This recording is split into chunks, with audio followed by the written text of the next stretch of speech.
আসসালামু আলাইকুম গাইস, সবাই কেমন আছেন? আশা করি ভালো আছেন। আমিও আপনাদের দোয়া আল্লাহর রহমতে অনেক ভালো আছি। তো আজকে প্রথম রোজা, তাই বাজারে যাইতেছি কিছু কেনাকাটা করার জন্য, ফলমূল কেনাকাটা করার জন্য। তো পুরো ভিডিওটা দেখতে চান আমি কি কি কিনি। আজকে যেহেতু প্রথম রোজা, তাই চলে আসলাম ফলের দোকানে কিছু ফলমূল কেনাকাটা করার জন্য। আর কি বলতাম, ফলের দোকানে এসে ফলের দাম হনি মাথা ঘুরে গেছে। যাই হোক, আজকে যেহেতু প্রথম রোজা, তো কিছু ফলমূল কিনতেই হবে। তো অনেক বাছাবাছির পর একালি মালটা নিজের হাতে বাইছে নিলাম। কাকারে বললাম যে কাকা, মালটা জোরে আমারে দেন। তো সে আমারে মালটা দিতে আছে, মাইপা দেখি কত টাকা হয়। আর আল্লাহ আমাদের জন্য কত কিছু সৃষ্টি করে দিচ্ছেন এই দুনিয়ার মধ্যে। দেখছেন কত সুন্দর আঙ্গুর ফল দড়ির মধ্যে টানায় তুইছে। আঙ্গুর ফলের দাম হয় না, মাথা ঘুরে গেছে। তাই আর আঙ্গুর ফল নিলাম না। কাকারে বললাম কাকা, আমার 1 কেজি আপেল দেন। তো কাকা 1 কেজি আপেল দিল। তো রোজার দিনে খাজুর না খাইলে হবে না, তো 1 কেজি খাজুর নিলাম।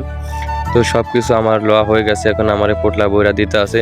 তো দেওয়ার পর দেখি আমার কত টাকা হয়েছে আজকে, আমার সব কিছু মিলে। তো আমার টাকা দেওয়া শেষ, এখন আমি চলে যাবো একটা মুদির দোকানে, কারণ আব্বাই চিরা খাইতে দিয়েছে। চিরা আলিতে হবে একটা মুদির দোকানে যাই চিরা নিছি।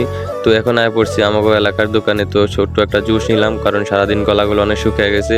জুসটা খাইলে একটু গলাটা আশায় মিটবো। তো আজকের মতো ভিডিওটা এ পর্যন্তই। সবাই ভালো থাকবেন, সুস্থ থাকবেন, আর আমার পেজটাকে ফলো করে পাশে থাকবেন। আসসালামু আলাইকুম।